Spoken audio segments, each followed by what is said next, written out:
This is the Global Broadcasting Service, serving remote outposts since 1928. Hi, everyone. Welcome aboard the Walt Disney World Express monorail.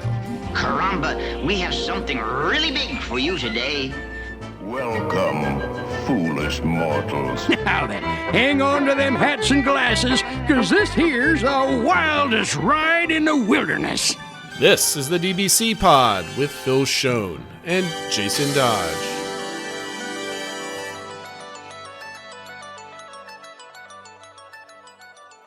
Hey everyone, welcome to this week's pod, the show for the week of February 26th, 2024. And Phil is back. You guys don't have to listen to you drone on for 40 minutes. I hope you guys liked the solo show last week. I had a lot of fun doing it, and it actually took 40 minutes, so that was actually good length.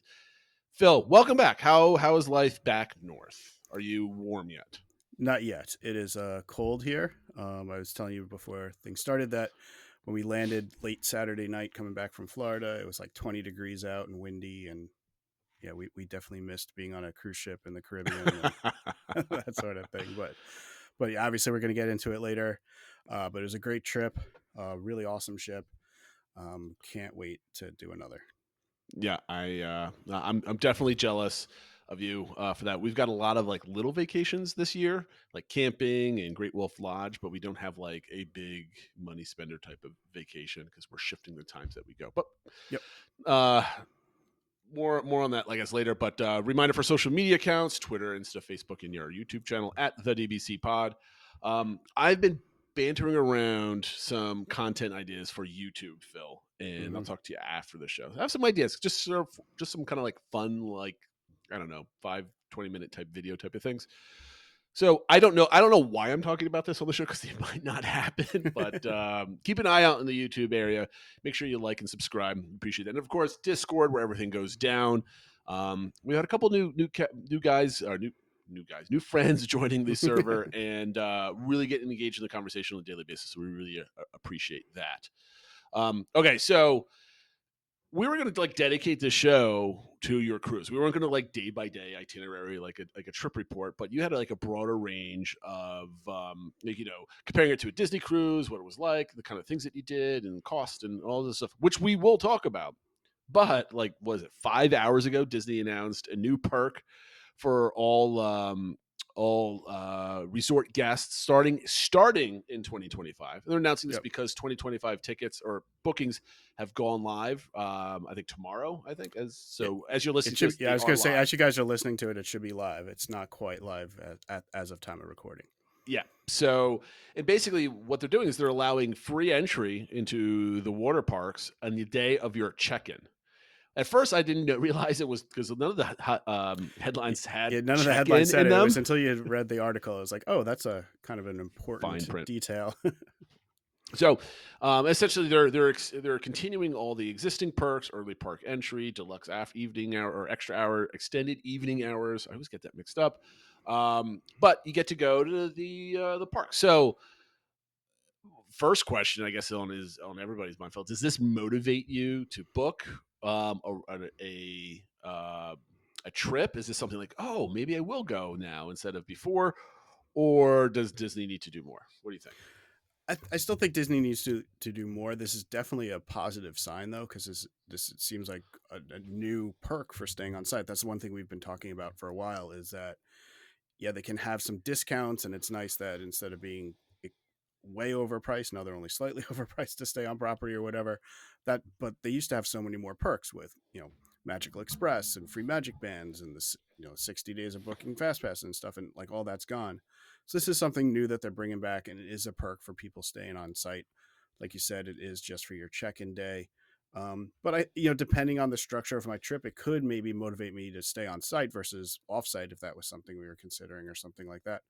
It also made me think, because they said if you are doing like a split stay, you would get the perk to do it on your check-in days of like both stops you were doing. Say you're doing 2 different hotel stays. So maybe that could motivate me to do a split stay instead of just one stay or something, knowing in the middle of the trip we could do a water park included. But I think I'm more excited about like hoping that this is just sort of the tip of the iceberg and we're going to get more and more perks coming. Yeah, that was my whole point. Like, this doesn't get me excited. It will get me to go to a Disney water park for the first time if we go next year, right? I'm definitely taking advantage of it, and I appreciate the perk. But I just hope that this is just like a long line of things to come that will add value to a resort stay at Walt Disney World, right? I talked about this last week on my own. It's like, your hotel costs aren't going down. They're going to discount them in weird ways, but the rack rate is not going down. It's going to rise probably within inflationary numbers, 2 or 3% every single year. Tickets are not going down. They will never devalue that ticket, right? So if they're not going to devalue that ticket and people find it too expensive, they're going to have to find ways to convince you, but you're getting more for your dollar, right? Yeah. So getting a half a day at a water park, and I say a half a day because it's your day of your check-in, right? So you have to get there first, unless you're going down a day before and you're staying at a hotel, and then you kind of drop your bags off at like 8 o'clock in the morning and get a full day in your check-in day, right? I guess that'd be one way to do it. But I like you said, I think if they need to do more to add value to a lot of these things. So now here's my thing: like, how do you actually take advantage of this and not being a total disaster of running around, right? Because typically most people fly to Orlando, they're spending anywhere between 3 and 6 hours on a plane, domestic flights, and they're getting there anywhere between, I don't know, probably 10:30, 11 o'clock, all the way through earliest, maybe 4, right? A 3-hour flight from New York is going to be like 3 hours, right? So you get in the ground at like 9, 10 o'clock maybe. So Phil, how do you prepare? How do you take advantage of this travel-wise, planning-wise, prepping-wise for your trip? What are you doing if you want to take advantage of this? I mean, I guess one good thing is we usually don't do a theme park on our arrival day just because we won't have that full day. So having some park like this of something to do on our arrival day is sort of attractive. I think, you got to plan to arrive like around noonish or something. And I think have in a separate bag or something like that, all your swimsuits and things like that. And you drop everything at the hotel. And then hopefully there's a convenient bus or you Uber or whatever over to there, to either Typhoon Lagoon or Blizzard Beach. They do have changing rooms and stuff like that available for you. And so you can change and get a couple hours. I mean, that's the one thing that's nice is it's kind of like reverse of like how Fast Pass Plus used to be free and now Genie Plus is you have to pay for it. So you're kind of trying to maximize it. Now knowing I'm getting to the water park for quote unquote free, it's like, well, if I only go there for 2 hours, whatever, like no big deal, that type of a thing. So I think that's kind of how we would play it, depending on when our flights get in there. Go over, the room might not be ready for a couple hours anyway.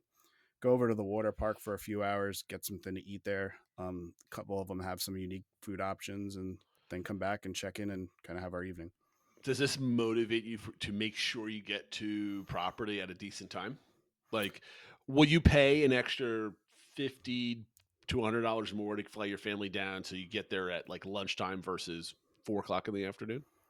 Maybe I might. Yeah, if it's like, not too much more, or I guess it would come down to how much more or whatever like that. But sometimes we do, come down late the night before or something like that. Instead of doing that, maybe we'll come down the day of. And because I'm just thinking, like, does this change travelers' behavior? Because usually the check-in day for a lot of people, you ask anybody on Discord's forums, usually their check-in day, they come in, and a lot of people don't have tickets the day they check in because it's like a half-day ticket.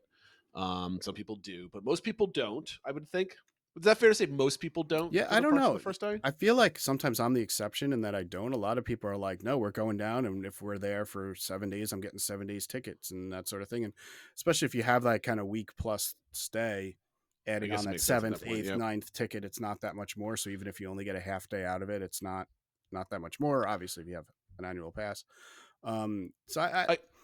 It's certainly not everybody, and it's probably the majority don't. But I think a good chunk of people do go to the parks because they're raring to go, right? Especially if they don't go that often, and they're like, yeah, let's get going. Okay, so the people that are buying tickets for every day anyway aren't going to this. It's not right. That's not going to be able to. So let's cancel the park goers out. And I've only done that once, and that was my adult only trip because we were just dropped our bags and went to have fun, right?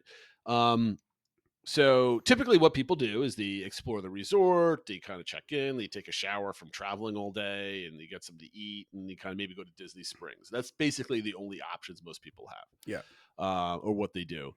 And I'm really curious if this keeps people from going to Disney Springs and then they go to the water parks, right? I'm curious to see, like, how does that change? I was thinking about that Um, too. Does that mean now people that were going to Disney Springs now aren't? Is this a negative impact on Disney Springs? Do some people that were like, well, yeah, we'll add on the seventh day and we'll only get a half day out of it, but it's okay. But now it's like, well, wait a minute, we don't have to pay for that seventh day. We could do the water park instead. Or mhm. do they maybe not add? There's the Park Hopper and more, I think it is, that includes access to the water park. Do they say, well, let's not get that add Yeah. on if we're going to get the one included? So it did make me wonder if this could. Again, I think it's something else we've talked about with the rising prices of Disney. It's not that everyone's increasing their budget. They're saying, okay, well, if I'm buying Genie Plus, I'm having one less table Right. service or something. So it's like, okay, well, if this is somewhere where I can maybe pull back somewhere else and have some, so it's not that they're going to keep spending everything they did and then just have this as a perk. It might actually take away from spending elsewhere. Yeah, I know what I don't know if it's going to have a major impact on all that stuff, because if their water parks close early enough that they'll probably go to Disney Springs. Yeah, For I mean, dinner my or guess is whatever. that they're just finding the water parks are not overly crowded and that they Yeah. can kind of give away a day, and this is just an extra little perk that's promoting people. All right, I want to do a vibe check though on what your vacation feels like, right? So we talk about getting into the Disney bubble and the effects of that. Like when I was in December, very cold and rainy, really affected my entry into the Disney bubble in a negative way. So okay, so you're one of the first families, or this is the first time you ever doing this. You're doing a water park. You've never done a water park before at Disney, or maybe you did one 8 years ago, 6 Yeah. years ago, whatever it is. It's not your normal thing, and it's your check-in day. Most people have a check-in day ritual, right? Whether they're driving down, flying in, whatever. A lot of people do the same thing every time they get in there, because it allows them to enter the Disney bubble easier, because it's nice and familiar, right? It's a routine. How does going to a water park,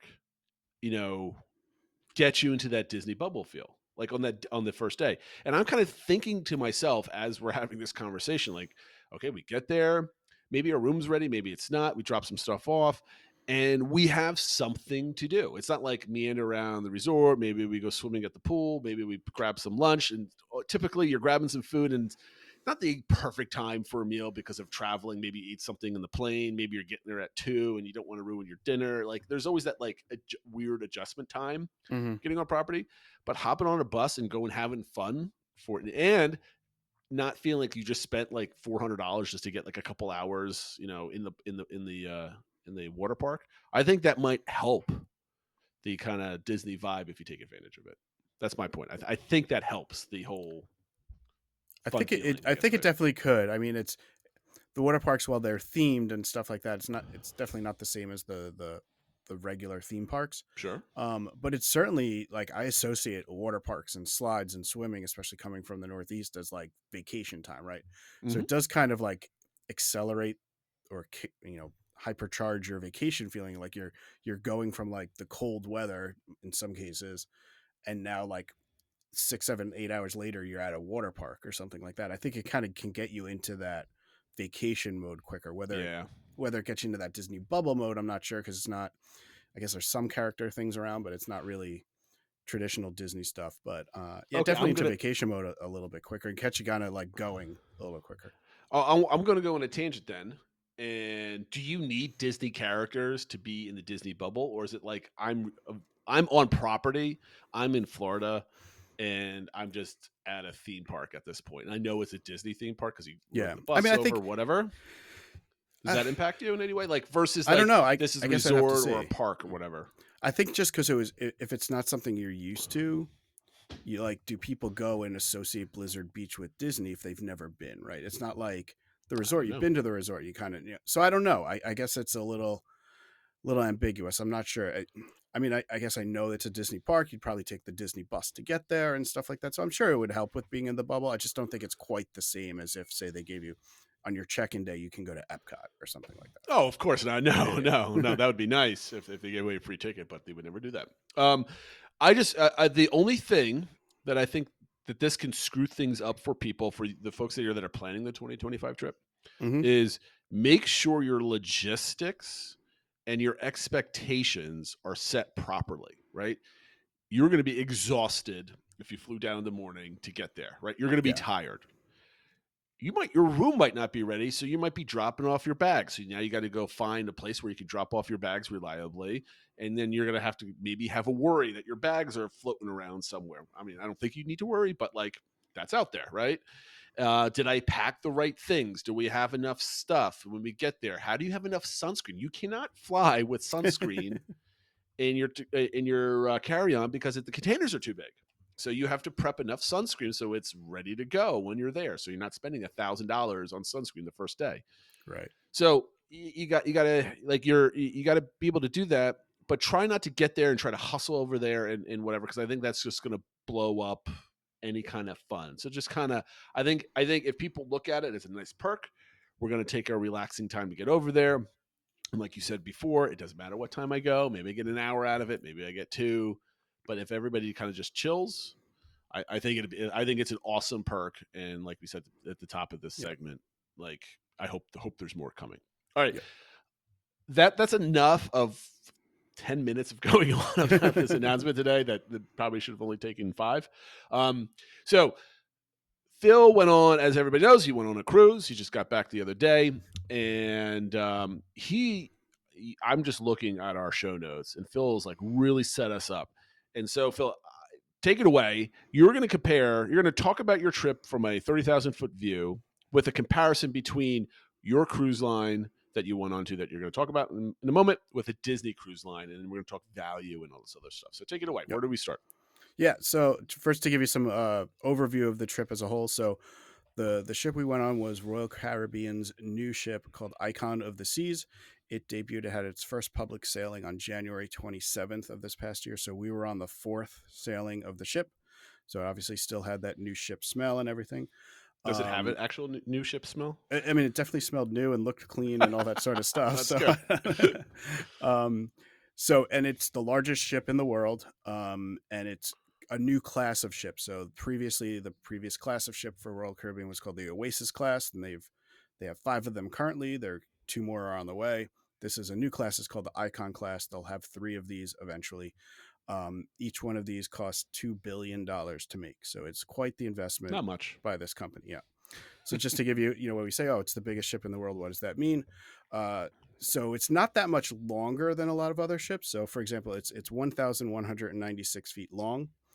In comparison, the Disney Wish is 1,119 feet. So it's like 7% longer than that. It's a lot wider though. And if you ever see it next to other ships, it looks like the other ship could fit inside of it. It's 159 feet wide, which is 24% wider than the Disney Wish. And it is 248,663 gross tons. That's how much the ship weighs. That is 70% heavier than the Disney Wish. So that is kind of where it's a huge ship. And just as far as capacity, max capacity, because they do have a number of like suites and family rooms. If there's a head in every bed, it's 7,600 guests with 2,350 crew. So just shy of 10,000 people can fit on the ship compared to the Disney Wish, which is 4,000 guests. So it's almost twice as many guests as what's on the Disney Wish. That's a big ship. It's a big ship, yeah. So it's and you definitely feel that when you're walking from one end to the other, when the activities are on the other side. So one thing though that Royal Caribbean has done with the last few classes of ships is they break the ships up into what they call neighborhoods, and they kind of keep similar activities all together, and that makes it easier to navigate the ship. Just so to give people some idea, the neighborhoods on Icon is the Aquadome, which is at the front of the ship, which has kind of a overlook hangout area. It's where the water theater is, where they do the water shows, which have like high dive acts and slackliners and all sorts of cool stuff. It also has restaurants and bars and lots of stuff there. It's the big glass dome that you see at the front of the ship if you ever see photos of it. They have Chill Island, which is sort of the main pool area, but on this ship there's like 7 different pools. But these are kind of the more kind of hangout areas. Where you can go swimming and just hang out. They had a ton of like loungers that were those ones that are like kind of just into the edge of the water. So you kind of, your feet are in the water while you're lounging out with a drink in your hand and that sort of thing. They have Thrill Island part, which is the more intense part. That's where they have the rock climbing. They have miniature golf. They have all the sorts of things. They have a surf simulator.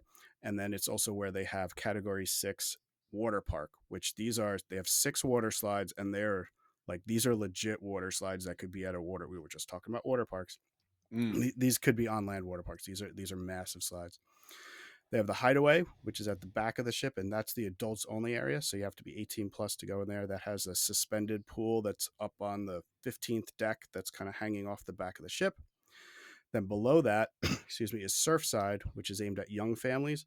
This is where you see in a lot of the advertisements are kind of going after the Disney families with this area where they have, some of the crew. There's like Admiral Awesome that does all games with the kids. They have a carousel, they have a splash area, and they also have a lot of food locations around there. So you like almost never need to leave that area if you're kind of with a young family. They have the Royal Promenade, which is the middle area where tons of restaurants and bars. They have Central Park, which is a park area. I took a tour. They have 33,000 live plants in this area. So it's like really going into like a real neighborhood park. And then they have a suites area, which is up on the top deck. The itinerary that we did, it's doing right now the ship, and for the foreseeable future, is doing 7-day cruises out of Miami, kind of alternating between Western Caribbean and Eastern Caribbean. We were on the Western Caribbean stop. So we stopped at Costa Maya and Cozumel in Mexico, and then also their private island of Coco Cay. Now, one of the things, as I mentioned, they were targeting families with this ship. And one of the room we stayed in is one of the ways they're going after families. It's called the Family Infinite Ocean View Balcony. And it's a larger room, and it sleeps up to 6 people. So it had the main bed that slept 2, has a fold-out couch that can sleep 2, and then had a separate sort of nook that had 2 bunk beds. And these were like really nice beds. Each of them had their own TV. And it was really great. Peter and Emma slept in those 2, and it was really created some of that separation of having the kind of the kids area and then kind of the main living area. The other thing that these rooms have, which is a first for Royal Caribbean, is it has the split bathrooms, which is something that's been popular on huge. Disney Cruise Line. Yep. Where you have one section that has the toilet and the sink, and then another one that has the shower and the sink, so 2 people can kind of be utilizing at the same time. One thing I did want to kind of talk a little bit about the comparison to Disney Cruise Line, sort of what's included and what's not.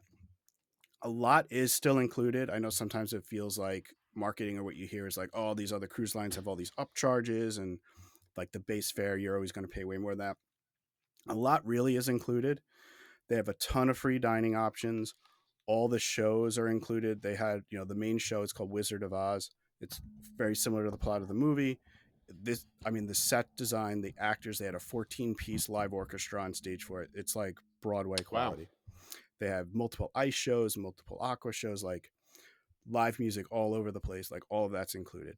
Main dining rooms all included. Like, so you could absolutely go on the ship and not spend another dime. That said, the main dining room is just one main dining room. It's not like on Disney Cruise Line where you rotate between 3 different restaurants and they're all highly themed.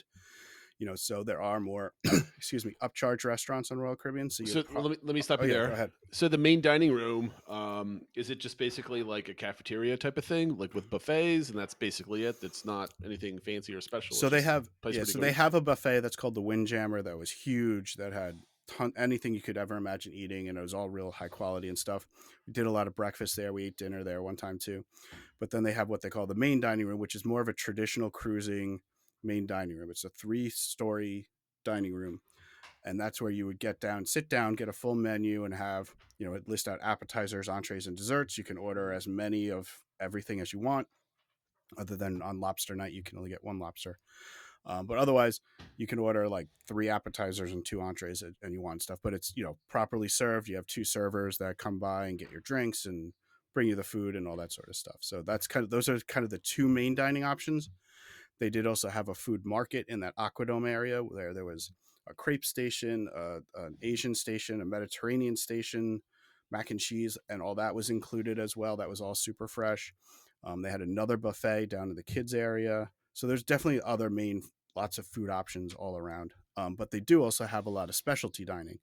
So this can range from an upper scale Italian place. They have a hibachi place on board, or a sushi and a hibachi place. So we did that one day for Olivia's birthday. We did hibachi. What are the costs of some of these? Like, so it depends if you do dinner or lunch. The dinners for the The specialty dining can range from about $45 to $65 a person. Like I think the steakhouse is around 65. We did lunch though, which were cheaper. So the hibachi is always a little bit more. I think we paid like $23 a person Oh, that's not bad at all. for hibachi. But then we also ate at the Italian place and the seafood place, and we got those. They're always running specials on the internet on the website. We got those like the lunch 40% off or whatever. So it was like $12 a person. Oh, wow. So if you could do on C days, they do lunch at the specialty dining. So that's a great opportunity to go. I'll get into it a little bit later, but they do also have a chef's table and a celebration table. And then they also have this new concept that they call it the Empire Supper Club. Judy and I did this for our birthday. It's set into like a speakeasy type place where they have 38 seats, one seating a night. It's like 3 hours long, 8 courses. Each course was paired with a custom cocktail that went with it. And they had a live 3-piece jazz band like playing. Wow, that's awesome. So it was spectacular. That one was $200 a person extra, which is obviously not cheap, but you're getting 8 full-size cocktails, 8 courses. You know, like if this was on land, you would pay a lot more. I mean, that's actually pretty cheap for like a paired type of chef's table dinner. Exactly. I mean, my wife and I did one for our 10th anniversary, and I think that meal ran us about $1,000. Right. Because we got it with a wine pairing, and it was a 12-course meal. Yeah. And so this was, I mean, maybe not quite that, but comparable to that. Plus, you had the live music. And that's a good price. Yeah. So that was, you know, it's not something you do every night, but for a special occasion, I thought it was spectacular. So obviously, they have all these additional things you could pay. Another big difference is they have a drink package. So you can get one thing that's on Disney Cruise Lines, things like sodas and stuff are included. On Royal Caribbean, there are some drinks included, like iced teas, lemonades, waters, coffee, stuff like that. But if you want soda, you have to get a soda package. If you want specialty beverages, that's a different level. And then if you want alcoholic beverages, that's the highest level. And for a 7-day cruise on, you know, for Judy and I, it was over $1,000 for the two of us to have the full on drink package. But that meant we could have as many drinks as we wanted whenever we wanted. So you basically have to have like 6 to 7 drinks a day to break even. So that you're basically at what, like $90 a day for alcohol for including tip. It was about that. Yeah. That's not bad at all. I mean, you're there to party. You can easily spend $100 for a couple hours out for drinks with us, just friends. Yeah, no. So it was a little for the both of us because there's probably like I think 1,100. So it's probably more like 120 or something a day for the both of us. But still, like we definitely got our money's worth. Yeah. Especially because they have so many new bars. They created like I think 7 new full drink menus. Like 60 new drinks are just created for this ship and stuff. So when you have the drink package, it's really great because you can go to all these different places and try it. And if you don't like it, don't finish it. Move on. You know, like that sort of thing. So, and I'd set up a bar crawl that we did with a bunch of people from our Facebook group. Had like 50 people doing it and stuff. So it was a lot of fun. Oh, wow. So on Disney Cruise Line, they don't have a drink package like that. You know, like I mentioned, sodas included, but you can do like you could buy like a 3-bottle or 5-bottle wine package, and they have a thing for beers and stuff, but it's more pay as you go. So kind of just a different concept. Obviously, one big difference is Disney Cruise Line does not have a casino. Royal Caribbean does have a casino. So there's a lot of little differences, but I think they're more similar than not. Obviously, with Disney, you have Disney characters and stuff like that you don't have on Royal Caribbean, but you know, you'd be surprised how kind of similar they can be. I mean, you're going to start talking about a lot about cost at this point, but one of the main things, you know, you're talking about a lot of awesome adult things that you and your wife were doing, that type of thing, but you also have plenty of kids too. You've got 3 kids as well. What was it like? What was the vibe with them like hanging out? Because obviously you and your wife were kind of doing some things. Your kids are old enough to kind of go off on their own, except for your youngest. So what was that? Yeah, that's a great question and a good point. So obviously one of the things Disney Cruise Line excels at is their Kids Club program. Royal Caribbean has really improved their Kids Club program. They call it Adventure Ocean, which is for kids up. Well, they have like the toddler adventure or baby ocean babies or something for the little kids, but then it's from like 3 to 12. They have this huge space with multiple segments, tons of video games, like indoor sports court. Like really, I was really impressed with it. There was a lot to do. That said, the kids also love going off on their own. And as my kids are getting a little bit older, for example, my son, this was the first time we let him kind of go off on his own now that he's 12. We used an old phone, got it on Wi-Fi so we could reach him. And he was off on his own, meeting friends and getting all over the place. And apparently he was doing well for himself because we had multiple people come up to us and go like, "Oh, you're Peter's parents." Like, so it's like I guess he was making a name for himself. All right. But like, yeah, there were definitely a lot of kids. I guess I will mention now. It's right now it's not running at max capacity. They're trying to gear up to that and get kind of used to it. So there were supposedly 6,000 guests on our cruise. Of that, 1,200 were kids. Just to kind of give you an idea of how many kids are on there. One thing that you did see is because they're gearing it towards families, obviously they have that one younger area that's aimed at young families. You did see a lot of kids come to other events. So like one of the popular things, I'll mention it later, was that we love to do. There was a dueling pianos bar.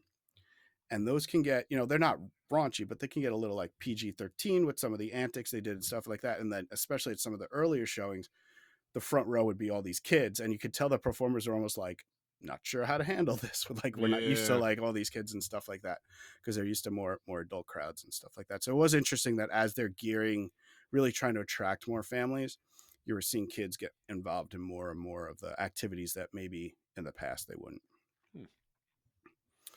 So now I was going to go through, and I'll try to go through this a little bit quickly, because I did publish on Royal Caribbean blog a full write-up on this, which I'll link out to everybody. But rather than going kind of day by day, I thought I would hit on some of the things that stood out to me about the cruise. And I listed it because everyone likes lists. So I did my top 10 tips that I get about Icon of the Seas after having cruised on it. So number 10 I have is that similar if you're visiting Walt Disney World, you need to prioritize what you want to do. It goes about, we did the statistics. It's a huge ship. You can't do everything in a week. Judy and I were commenting by the end of the week. We're listing off all the things we didn't even get to, that like we either have done past cruises or just didn't get to this cruise. So, think about what are your priorities, what are your must-dos, and make sure you kind of schedule those and make time for them. Are you putting together like a spreadsheet when you kind of do this? Like, this is what I want to do this day, or did you actually have a vacation into vacation with it? I saw all the adult beverages, so I'm assuming you did, but I'm gonna have to ask anyway. I had a spreadsheet going into it where we kept track of like dining reservations and some of the things. I did have definitely a number of things I wanted to hit on, things like dueling pianos I knew we wanted to do. I was strategizing about like when would crowds be lower for doing water slides and stuff like that. So there were a few things that we definitely wanted to hit into, but just the week goes fast, and there's like, I thought we'd spend more time in Central Park just listening to live music there. I thought I'd spend more time in that overlook area just resting and reading and stuff like that, and we really didn't have time for any of that. So related to that, tip number 9 is actually consider skipping a port to stay on the ship. It's doing pretty standard stops in the Caribbean. Now, obviously, if you've never been there, you're going to want to get off and visit these islands and see excursions and do activities. But maybe pick one stop that maybe there's nothing there that's interesting you as much. Don't feel like you have to get off. Stay on the ship. And then while a lot of the people on the ship are off it, they're still running tons of activities on the ship, and they have much lower crowds. So we did that for the last stop, which was actually for their private island. And we took that advantage to like go when there were very few people in the pools. We were hopping around to the different pools and the hot tubs. We went on the water slides. That's where Judy and I spent some time in that adults only area, which can get really crowded and really jump in they have a DJ there and stuff like that. It was much chiller on this day, and we were able to kind of explore it and relax and stuff like that. So that's one of my big tips. I think, especially if it's a port you've already been to or something like that, really consider skipping it to take advantage of lower crowds on the ship. Number 8 is you don't need to pack as many multi-port adapters. This is one thing on cruise ships, especially in the past, as people have more and more charging, electronic devices that they need to charge. Traditionally your rooms had 1 or 2 outlets, and everyone would be running all their like splitters and stuff like that to try to have everything plugged in. These rooms have so many outlets. I think if I counted correctly in our room, there were 4 US outlets, a European outlet, 10 USB-A outlets, and 2 USB-C outlets. Oh, wow. So, I mean, you really don't need to worry about packing tons of these splitters and chargers and stuff like that. And around the ship, like in that overlook area, there were a bunch of couches and stuff. Couches had, outlets in them and stuff like that. So tons of places around the ship to charge as well. What you will want to pack, though, is something storage devices. This is tip number 7. We found our room was lacking in storage a bit. And for the 5 of us, we kind of had to squeeze in. There weren't as many drawers and stuff like that as I would like. So I would suggest packing things like magnetic hooks. The walls are all metal, so you can hang up these hooks on the walls and hang different clothes and hats and stuff like that all over. So I posted a picture of some of the stuff, how we use that and how it's hanging. So definitely think about other storage devices or using some sort of magnetic hook so you can hang up more things around the room. With that, I would also suggest people bring at least one more swimsuit than you think you might need. There isn't like a clothesline in the bathroom like there are on other ships. And we found it was kind of harder to get our swimsuits dried, fully dried and stuff like that. So I would suggest, underpack the outlets and maybe overpack the swimsuits. There you go. One other thing with our room was we did find sound transmitted between them quite a bit. Part of it might have been one of the groups on one of our sides did seem to have a lot of people that either yelled or cried or screamed or whatever. Like it was a loud group. Oh boy. But we heard the people on the other side too, and we heard similar comments from other people too, that they could definitely hear their neighbors. So if you are a light sleeper, consider bringing earplugs or headphones or a white noise machine or something like that to kind of block out the noise. My wife always travels with the white noise machine, no matter where we go. Yep. Number 5 is if you're debating it, get the drink package. Now, for some people, obviously, if you don't drink alcohol, it doesn't make sense to get it. I know people who have a higher loyalty tier, they get free drinks each day that are included a certain number. But so maybe it doesn't apply to you. But if you're one of those people that are like, should I get it or should I not? I would definitely get it. Like I mentioned before, there's so many bars, there's so many different types of drinks, and having that drink package just motivates you to like, yeah, this drink sounds different but interesting. I don't know if I'll like it or not. I'll give it a try. They have one bar on ship called the Rye and Bean, which does all coffee like flavored drinks and coffee and tea and stuff like that. And some of them were really good, but some people might be like, I don't know if I'm going to like that or not. And if you're paying per drink, like, I don't know if I want to pay $14 for that, but if it's included in the drink package, it's a lot Go for easier. it, man. Yeah. That's right.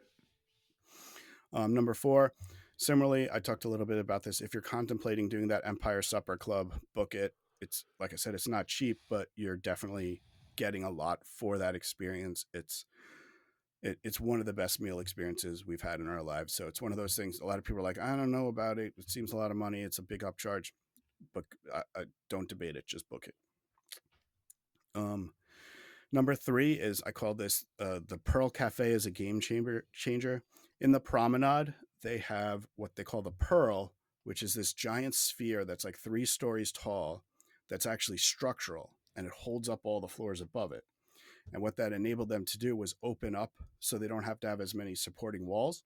And so they have a ton of windows, like 3-story tall windows out to the ocean and stuff like that. And in the past, the promenade was very closed in, and they had something called Cafe Promenade. And that's where you could get some coffees and light snacks and pastries and stuff like that. Well, they've upped that into what they're calling the Pearl Cafe. And that's still where you can get your specialty coffees, and your drink package does cover that too. So you can, and they use Starbucks coffee, so you can get lattes and mochas and all that sort of stuff. But they had really good food there, tons of pastries and baked goods, but also like hot sandwiches, cold sandwiches, and it was open 24 hours a day. So just another place you could, and it was all the food stuff was included. So that was one of my go-to places for the morning. I would get my coffee, and they had this really good steak and egg sandwich that I got every morning. Good. I like a good steak and egg sandwich. Yeah. Number 2 is a tip for seating at the shows. As I mentioned, they have the main 3 shows in the main theater. They have Wizard of Oz. They have their ice arena is called Absolute Zero. That's where the ice show's there. And then in the Aqua Theater, they have something called Aqua Action. My tips for seating are: is if you're going to go see the Wizard of Oz, there is a like a balcony area. Don't sit in the balcony. Sit down on the main level. They have a lot of effects, staging effects they do, where they actually bring the actors and set pieces like flying over the audience and stuff. So if you're down below, they're kind of flying over you. There's effects with like bubbles and stuff like that. So you're just much more immersed in the show, I think, if you sit down low. There's not, and for the ice show, there's not a lot of bad seats. There are a few that are kind of behind poles and stuff, but especially for kids, and especially for, they do 2 shows, kind of a main show and one more geared towards kids. Have the kids sit in the front row, because the performers will come back come around during the show and stuff and give them like high fives and things like that. So Okay. you can really get kind of engaged. And we did that for one of the shows with some of our kids and friends they made. They were all sitting in the front row and having a blast. My last tip is for the Aqua Show. They have, for all these shows, you can make reservations. They're included. Everyone gets to make at least one per show per sailing.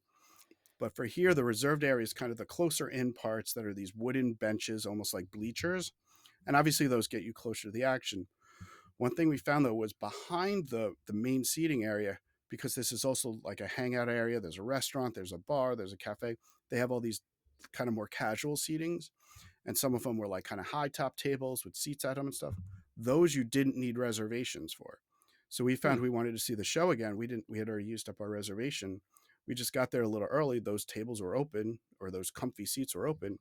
We just sat there. We had just as good a view. And honestly, the seats are way more comfortable. I was just going to say, because I'm looking at your picture right here, and I'm like, I'd much rather sit here than on those wooden like bleachers that you got over there.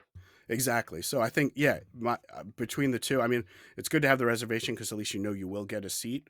But I would definitely recommend, even if you had reservations, just come earlier and pick one of these seats. They're way more comfortable. You have somewhere you can put down your table to put down your drink, or you're near that aqua market, you can get a crepe and you're eating your crepe and watching the show and stuff. I think it's just way better than just being in the kind of the bleachers. Yeah, it's a good tip. In the article, if people want to read, I've ranked all the water slides. I'm not going to go through that now, but I'll get you my number one tip, which is dueling pianos is an absolute must do. It was one of the most fun things I've ever done, like probably in my life. Whoa. Yeah. I mean, granted, I was several drinks into it, so I was encouraged to lead conga lines and all sorts Oh, of that's fun what stuff that was like from? Yeah. Oh, we saw the video in the Discord of him doing that's amazing. Awesome. Okay. They do, and I'm not going to spoil it, but they do a really funny bit if somebody recommends Piano Man. The one thing, though, is everybody likes this, and it's not a huge venue. As big as the ship is and as many different things there are to do, some of the venues are a little small. This is one of them. You have to get there early, at least 30 minutes before showtime. We saw some people at the closed tables who were like coming an hour early and putting drinks down to kind of hold their seats and stuff. That's cheating. Yeah. So you definitely have to go, but definitely go at least 30 minutes, probably 45 minutes before if you want a table with a good view. Is it first come, first serve? It's other than the people who are holding the thing, but otherwise, yeah, it's. I mean, you don't need a reservation. That's what you don't need a reservation or anything like that. It's first come, first serve. Okay. You can go to as many times as you want, and there are you can stand behind it, and there's actually kind of a cool setup where at the kind of where the piano players play behind that. Then there's a bar. There's all the seating, and then there's a bar, but the bar's open to both sides, so you would also get a lot of people on the other side of the bar. And that would be like 3 or 4 people deep, like from the other side of the bar, watching from that angle and stuff like that too. So, yep, I see that in the picture. So you Is can that what I'm definitely seeing in get the in. picture behind them? Yeah. So if you see in the picture in there, that's the piano player. There's mirrors behind them. So what you're seeing is the reflection of all the crowd. I didn't know if it was behind like a me. window or something. Gotcha. No. Okay. So that's the reflection of all the people behind us and stuff. Okay. So those are my top 10 tips.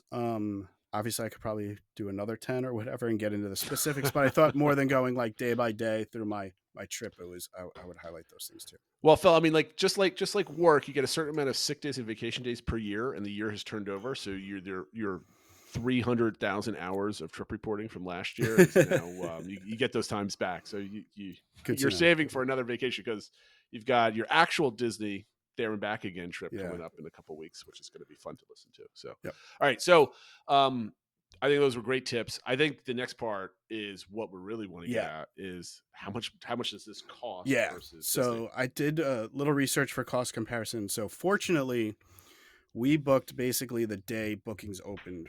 And so we got in at what I thought was like, oh, this is a little pricey compared to the other ships, but okay, let's do it. We want to do it. I rebooked like my room just to see what new pricing was. The cost of our room more than doubled from what we paid. Ooh. So I'm not going to use that as an example. I'm going to use like I just put in there for next President's Day. So it'd be like the week we went this year. Okay, next year. And online you can really only book up to 4 people in a room. So I'm comparing an ocean view balcony on Icon to other options and kind of saying, here's how it compares for 4 people in kind of a regular ocean view, kind of standard room on a cruise ship. That would go out President's Week of 2025. Same thing out of Miami doing Western Caribbean. So these quotes include taxes and fees, but not gratuities, which you would have to put on top of this. And this is straight from the website with whatever promotions they're doing now. Obviously, sometimes travel agencies can find special deals or something like that. But just to give you an idea, so that ocean view balcony room, 7 nights for a family of 4, came in at $8,344. Now, the thing is now with Royal Caribbean, they're getting close to Disney Cruise Line pricing. I did the same thing on the Disney Treasure. So the exact same week, exact same dates. They're out of Port Canaveral and doing Eastern Caribbean, but basically the same thing. Regular ocean view balcony for 4 people. It was $10,602. So about $2,000 more to get Disney Cruise Line. When we first switched from doing Disney Cruise Line to Royal Caribbean, it was because Royal Caribbean was like half the price. Yeah. Now it's like, and as we mentioned, you're probably more likely going to add on a drink package and some specialty dining. So all of a sudden, those prices are going to get even closer. Well, I mean, if you got the $8,300 number and you're adding $1,000 for booze, you're halfway there. Yeah. And then on your Disney cruise, when you're paying per, you might not be. You're not going to buy as much, partaking as like much. that. Yeah, exactly. Just for fun, I said, well, what would it be to do Walt Disney World? Now, at the time of this, we couldn't book 2025, so I picked a different holiday week. I did Thanksgiving of this year, so I did from November 23rd to the 30th. I did a moderate resort for the 7 days or 7 nights, 5 park days with park hoppers, and I included the dining plan because the big thing with cruising is obviously the food's all included in that fee and stuff like that. What I thought was interesting is I got a quote of $8,711, so almost the same as if you wanted to go on Icon to do a full week with the dining plan at Walt Disney World. This is basically what we were getting at, 2 weeks ago when we did the DBC engagement question that was from last weekend about booking a cruise and getting one number versus piecemeal booking at Disney World. So I'm glad you did this. So what is your conclusion? Is it worth it? So my conclusion, I said, is Icon a perfect ship? No, we found some little things that we think we'd like to see improved, but it is a huge level up from the previous class of ship. It's not, some people are going in saying like, oh, it's just going to be like a kind of fancier version of an Oasis class ship. No, it's absolutely a new class of ship. It is absolutely worth somewhat of a premium over that. I struggle though to say it's totally worth the pricing now versus what else you could do with that $8,000-$9,000. I'm assuming you thought it was totally worth it for the trip that you went for on. For what we paid for it. Yeah, totally worth it. But when I paid twice what I paid, that's where it's a little bit. And just as another point of comparison, I priced out the Wonder of the Seas, which is the previously new ship that Royal Caribbean has. So still a very, very new ship. All the bells and whistles. It's just not Icon of the Seas. It's another huge ship, great shows, great food, all that sort of stuff. It's doing 7 nights out of Port Canaveral, Eastern Caribbean, again, that same week. That ocean view balcony for 4 people is $5,400 versus wow, it's like $3,000 difference. Yeah, so you're almost 50. So you could go on Wonder or pay 50% more to go on Icon. And that's where I kind of say, is it worth 10 to 20% more than going on Wonder? Absolutely. 50% or more, then I think it's a little bit harder. So interesting. And the other point I think is, as I mentioned, it's getting closer to Disney Cruise Line pricing. That's where you start noticing all the little details. The service on Royal Caribbean is incredible. It's not Disney Cruise Line level, And so when I was paying half of Disney Cruise Line, that was fine.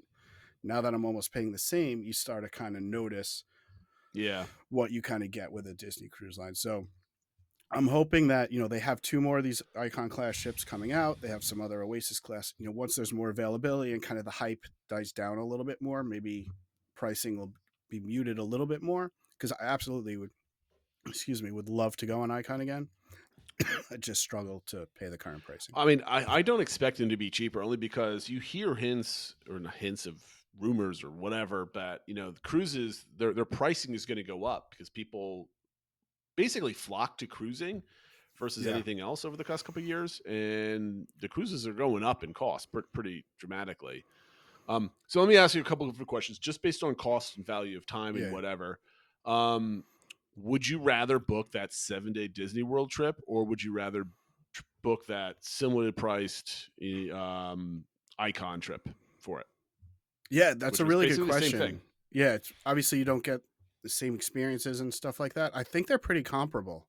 I think I would be, happy paying, around that $70,000 mark, whatever it is, to do either of those. So it's tough. I mean, I think the great thing is that you can do both. You can alternate years and stuff like that. But having just been on, it was kind of eye opening when I ran that price for Walt Disney World, knowing that Icon's kind of pricey right now, and knowing it's still a little less than doing a week at Walt Disney World. It kind of With the was a dining little plan too, by the yeah, way. with I the mean, dining plan included, obviously, and obviously with Walt Disney World, there's other ways to save money. You can do less park days. You can not do park hop. Like you can make it a little cheaper. With a cruise ship, you kind of have to pay to get on the ship, right? well, is this $8,700 Disney World trip that you booked? That's for 4 people, correct? That's for 4 people at Okay, a so it's moderate 1-to-1. resort in like a water view at a Caribbean beach. 5 park days, 1 off day. And the You could regular Disney dining plan. probably shave $1,200 or $1,500 off of this, Yeah. taking off hoppers and park passes and eating peanut butter and jelly sandwiches and Exactly. stuff like that. But that's not Yeah. the point. Do you what? So I know that's kind of I mean- a non-answer. I think both are great options, to be perfectly honest. That I know was that definitely doesn't not. really That was help. not a satisfying answer whatsoever. All right, so then, do you think that if you're booking $8,700 Disney World trip, but the Disney Treasure is sitting there at another $2,000 more, are you making that bump? And you're committed at 87. Are you going to 10.6? I for the think that's Treasure? I still feel like the Disney Treasure at the rates is more. I don't know if it's the mental block of hitting that $10,000 mark. Yes. But I think I still would struggle to pay that. I know you can get on older Disney ships and pay a little bit less. Maybe that would be an option. But yeah, that's the other thing when I priced it out. I was like, oh, I wonder if it's going to be the same as Icon. And when it was still like another 10-20% more, it's like, that's a lot of money. Like, so I don't know. I still don't think I could pull the trigger on that Disney Treasure price. Yeah, that's like half a car at that point that you're going on in a week. So here's my other question about the DBC engagement. I wanted to talk to you about this last week. So for those that don't remember or still don't understand, or because I did a terrible job explaining it, I want to see Disney World looking to price things out as here's one number. Like Phil booked a cruise. Here it is $8,300 to go on the Icon for a week. And here's all the things you get. There's a big laundry list of things. I looked it up too. Yeah. And it's like all the stuff that's included, shows and pools and food. And, the nickel and diming is not there. It's all definitely here it is. You can get these drink packages and stuff like that. Compared to Disney World, what I just said was like, you put together a comparable package at $8,700. Right? Here's your number, $8,700. You go to parks for 5 days a week. You get to jump all over where you want, and you get to eat 2 meals a day with some snacks and stuff like that. That's covered. Then, of course, I immediately went and said, but you could do it for cheaper if you take away this. You take away this, and you do this instead, and all this other stuff. If Disney were to move to an $8,700 ticket price or vacation package price, and that's all you get, I want to go for this week, and boom, here it is. Similar to a sailing, like you had to pick that week, right? You couldn't be like, well, I'm going to come in on Tuesday to, whatever. Like you have to pick the thing.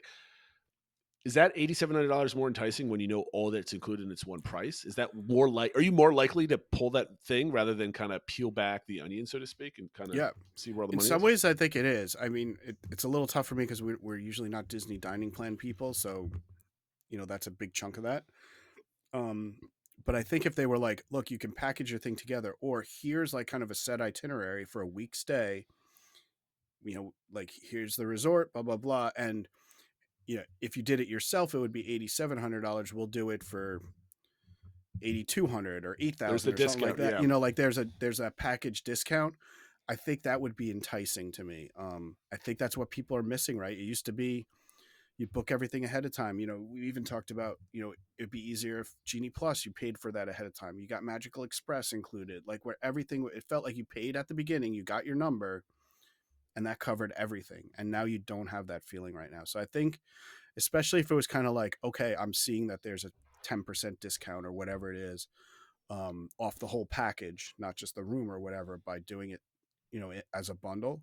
That's, maybe some of it's defined by Disney, but you still kind of pick the week you want to go or whatever. I think it would be appealing. Yeah.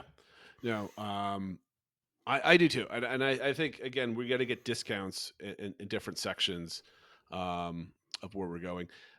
There's a couple things that, we're about to hit the end. So we have a game. I'm just going to tease the game. We're going to do it next week. I think we'll keep this one, Phil. I kind of like this. I want to. Yeah, I don't think we've ever it done took the me a experiment. minute to like think of answers, and then I kind of like my answers. So Yeah. So the game that we're going to play is we're going to list our top 3 restaurants that we're going to convert their menu. So it's breakfast for dinner, right? Everybody loves eating pancakes and eggs and stuff like that for dinner. What restaurants were you going to completely strip the experience away, and they're serving your breakfast food at dinner time? So we're going to talk about that next week. There's another thing I wanted to make note of, but then it kind of made note and then it kind of went away. And I think we're going to hear about this in a big way. And maybe we could talk about this, maybe not next week, but as we find out more about where the entertainment is going to be going next year in 2025 or towards the end of this year, because there was note of drones taking flight over Disney World. So we're going to talk about entertainment in 2025 versus Epic Universe next week or the week after. Okay, so this week's DBC engagement was if you had 4 days to be in the parks with hoppers and you had to split the day in half, so you could only do the park in one half of the day. So basically 4 days at the parks, you have 8 slots, 4 morning slots, 4 evening slots, and you had to hop in the middle of the day. So you couldn't do Animal Kingdom and then Animal Kingdom. You had to go somewhere else. How would you split up your week? Phil, we're kind of close to how we did ours. yeah, So I'm going to go first, and then we're going to go to some of the, and then yours, and then we're going to talk about what the community said, and let's see if we can pick out some trends. So I did day 1 through day 4, right? And I want to start I always need to start my vacation at the Magic Kingdom. So I started at Main Street, walking down Main Street, get out right before it gets even busier, and head over to Epcot and see Luminous. The next day, I did the classic Animal Kingdom Hollywood Studios combo. I think we've talked about that to death on the show before. So execute that. And then I'm doing Hollywood Studios again the next morning to maybe do things that I might have missed to kind of wrap up some of those experiences. Rope drop one of the rides I couldn't get on, that type of thing. And then end the day at Magic Kingdom to see the fireworks. And then my last day there, I defaulted to Animal Kingdom again in the morning. I don't think anybody's picking Animal Kingdom in the evening unless they just want to go there for like 2 hours and leave. Yeah. And of course, ending at Epcot at night because, I think Epcot's the better park at night at this point just because of crowd levels and everything else like that. So that was my vacation. What did you pick? Yeah, I was very similar. I kind of thought about it. I'm probably not sure if this is definitely the order I would do them in, but I basically said, like we said, there's no nighttime activities right now in Animal Kingdom. So if this is the exercise we have to do, I'm going to do Animal Kingdom on 2 mornings. I'm going to do Epcot on 2 evenings because I think it's the best for food and hanging out in the evening. And obviously now it has a great new show that I haven't seen yet. So I would also do an Animal Kingdom Hollywood Studios day. I would want one evening in Hollywood Studios to see Fantasmic. I would also do an Animal Kingdom to Magic Kingdom day to see Happily Ever After. I would do a Magic Kingdom to Epcot day, use the monorail to get from one to the other. And then I would do a Hollywood Studios Epcot day. I think there's some values to doing, especially if you have a Genie Plus, to doing Hollywood Studios in the morning and trying to rack up some of the rides there. And then Skyliner over to Epcot for the afternoon, evening. Yeah, the only reason why ours is different because I didn't want to copy exactly yours. I was trying to really fit in the Hollywood Studios to Epcot because I love riding the Skyliner like that. Yeah. But then I realized our answers would have been exactly the same, so I had to change it up a little bit. Some things around the community, but I'm just going to go over these really quick. Mama of 6, her day 1 is Animal Kingdom for Flight of Passage and Hop to Magic Kingdom in the evening, so AK to MK. Day 2 was Rope Drop Epcot and to go over to Hollywood Studios, Skyliner action. Or she actually said she'd walk or take the friendship boats over. Day 3 is Rope Drop Magic Kingdom.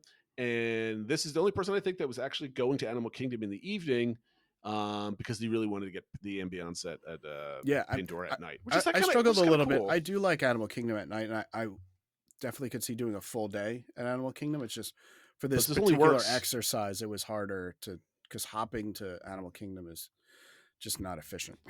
But that this only works though at certain points of the year. Yeah. Because if it's during the summer or early summer or late fall, the light the park closes before sundown basically at that point. Her last day was Hollywood Studios, to Epcot as well. So they did the reverse Skyliner action there, which I kind of like how that was set up too. Dale Madden, day one, Animal Kingdom to Magic Kingdom, Epcot to Hollywood Studios, Magic Kingdom to Epcot, and Animal Kingdom to Hollywood Studios. I'm noticing a trend. Almost everybody's answers are almost identical. I think Mama Six was the only unique person going to Epcot in the afternoon, so respect for that. Wheezy, of course, put in a lot of effort into this, but I'm going to go through quickly. Epcot to Magic Kingdom to Epcot for deluxe extra hours. So he's really thinking ahead, strategizing, because of course he's staying at a deluxe combination in this example. Didn't say. I guess I didn't say that you weren't allowed to do that, but he took that into consideration, so he took the extra step. So he's in the Disney World right now. So he's probably going to listen to this in a week or so when he gets back. He's going Hollywood Studios to Animal Kingdom.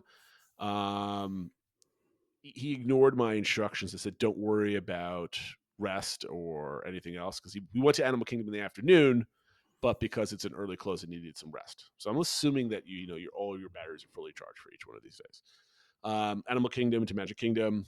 See, I don't like the Animal Kingdom and Magic Kingdom version, and I think because I don't like all the buses from those. It's just like a weird like bus transport type of thing. And of course, he gives himself a resort day. So good for him. And then he does the Epcot to Hollywood Studios. So I think I was trying to get an interesting puzzle, but I don't think there was enough puzzle pieces. I think I needed to challenge this a little bit better. And I didn't think this went through. But this was all this goes to tell me this: all of us all share a brain and know how to do these things. Basically together. All right. So you came up with next week's engagement. What do you got for us, Phil? Yeah. So thinking about what we talked about before, and kind of don't worry about it to the dollar or anything like that, but kind of the ballpark figures that I put up there for doing different cruise lines or doing a Walt Disney World vacation or Universal Studios or whatever it is.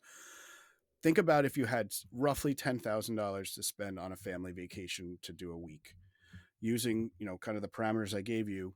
What would you do in that week? Would you do like Disney Cruise Line for the whole week? Would you do a Royal Caribbean Cruise Line for the whole week? Would you do Disney World for the whole week? Or would you split it up and do, say, a 3 or 4 night cruise and 3 or 4 nights at Walt Disney World or Universal or something like that? So keeping in mind, when you split it up, maybe the dollars don't go quite as far. You might have to skimp a little bit. But the idea of saying roughly, if you had that much to spend, where would your priority be? Would it be like, no, if I'm doing a cruise, I'm doing a 7-day cruise no matter what? Or are you open to maybe splitting it up? I'm gonna mention first that Herdomaniac is gonna come in and says, but I'm a DVC. I'm gonna do a resort only stay before my cruise, and spend as much money and go on a longer cruise type of thing. That one's coming. All right, I think that's a good one. I think how to spend your vacation dollars. Because I talked about last week about how annoying I find people that are like, well, instead of going to Disney World, you could do this for them, but they never actually tell you how much it costs because they think it's about half the cost as normal, as what it would be. So anyway, yes, how would you spend your vacation dollars? That's really good. Phil, glad to have you back. And I hope everybody enjoyed Phil's little rendition of it's not a cruise show, so we don't really get into details of cruises. And I've never been on a cruise. My wife is not a cruise person. She doesn't like the idea of it. So I'm only living vicariously through a week of drinking in piano bars and lounging poolside. So I'm very jealous that you guys got to go on that. Sounds like your family had a great time.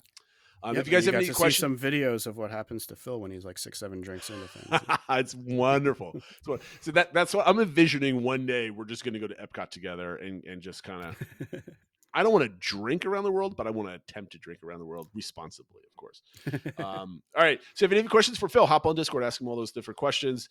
Phil's going to provide the link. I don't think did you provide this link in Discord to your top 10 tips? I think I put it in there once in my trip report thread, but I can put it in the main thread too. Yeah, I think people are going to love seeing some of those pictures and seeing some of those tips. That being said, thank you everybody for watching and listening.